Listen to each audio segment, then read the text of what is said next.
IPS की अमूमन जो छवि हम लोगों को देखने को मिलती है वो काफ़ी कड़क रूप से देखने को मिलती है, लेकिन उसी आईपीएस की श्रेणी में एक आते हैं, नाम आता है विकास वैभव का, जिनकी छवि बड़ा ही सात्विक लगती है। सर, कैसे आपका जो छवि है आईपीएस का, एक जो कड़क छवि होता है उसके बीच में सात्विक अपने आप को दर्शा पाते हैं, कैसे लगता है? मेरा शुरू से रहा बी फर्म बट पोलाइट। जो आप सही करते हैं तो उसमें आवश्यक नहीं कि बहुत उस रूप में दिखें, सामान्य भी रह सकते हैं, लेकिन अंदर से जो बात है सही होनी चाहिए। सर, अभी जनसंवाद जो युवा संवाद आप कार्यक्रम लेके निकले हैं, तो बिहार की जो ऐतिहासिक मार्केटिंग जो नहीं हो पाई थी, जो बिहार के लोगों का जो इतिहास है वो मानसिक पटल पर, जो वैश्विक पटल पर नहीं आ पाया था, क्या उसको लाने की कोशिश है? ये कोशिश है, क्योंकि मैं मानता हूँ कि देश का विकास तभी संभव है जब बिहार अपनी भूमिका जो प्राचीन काल से निभाता रहा उसको पुनः निभाएगा। इसके लिए सभी को जागृत करने की आवश्यकता है कि बिहार में क्षमता असीम है। जैसे इंडस्ट्री डेवलपमेंट के मामले में कभी हम बहुत ज़्यादा आगे थे, एग्रीकल्चर में आगे थे, और आज के डेट में हम काफ़ी पिछड़े हुए हैं, तो क्या लगता है उस कड़ी को आप जोड़ पाएंगे इस यात्रा के से? बिल्कुल, मुझे विश्वास है। विश्वास का कारण बिहार ही है। बिहार ने अनेक ऐसे परिवर्तन बहुत कम समय में होते देखे हैं जिसका सूत्रपात शुद्ध मन से किया गया था। तो उसी सिलसिले में हम लोग प्रयास कर रहे हैं कि उस भूमि को पुनः जागृत करें जिसमें अखंड भारत के साम्राज्य को स्थापित करने की क्षमता तब थी जब संसाधन नहीं थे।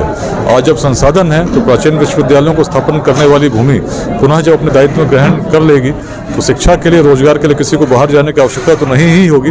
साथ में भारत के विकास में अपनी भूमिका बिहार निभाएगा। अच्छा, जब बिहार के विकास की बात होती है या बिहार की बात होती है तो मिथिलांचल को इसको इग्नोर नहीं किया जा सकता है, विद्वानों की धरती कही जाती है। तो क्या लगता है कि इस आपके आंदोलन में या फिर इस संवाद यात्रा में कहाँ पाते हैं मिथिलांचल? इसकी शुरुआत भी मिथिला से ही है, क्योंकि पूरा जो विचार है मिथिला कहीं बड़ी दृष्टि, बृहद दृष्टि जो पूर्वजों की थी, उसी को आधार बनाकर पूरे बिहार को प्रेरित करने का हम लोग प्रयास कर रहे हैं। उसकी भावना यही है कि व्यक्ति तो व्यक्ति छोड़ दीजिए, जीवात्माओं में भी जिस भूमि ने कभी वेद नहीं किया वही वेदांत की भूमि थी, उस दर्शन को यदि आज हम ग्रहण करेंगे, आपस में जाति और संप्रदाय के नाम पर संघर्षों से मुक्त होकर जब चिंतन करेंगे, योगदान करेंगे, शिक्षा, समता, उद्यमिता में निश्चित अपने वर्तमान और भविष्य को आलोकित करेंगे। लोग कहते हैं कि जल्दी पॉलिटिक्स में आने वाले हैं विकास वैभव, तो क्या लगता है पॉलिटिक्स में एंट्री करेंगे? मैं उससे बड़े अभियान का प्रयास कर रहा हूं जिससे सामाजिक परिवर्तन हो, उसी के निमित्त लेट्स इंस्पायर बिहार है।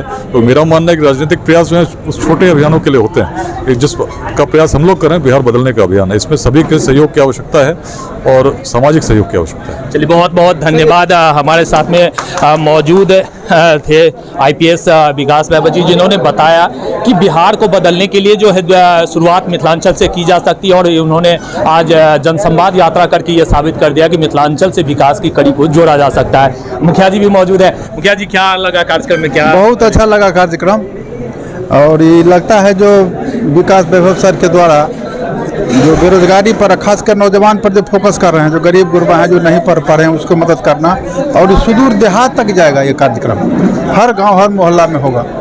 बहुत अच्छा बात है, बिहार तरक्की करेगा, राजनीति से परे चीज़ है।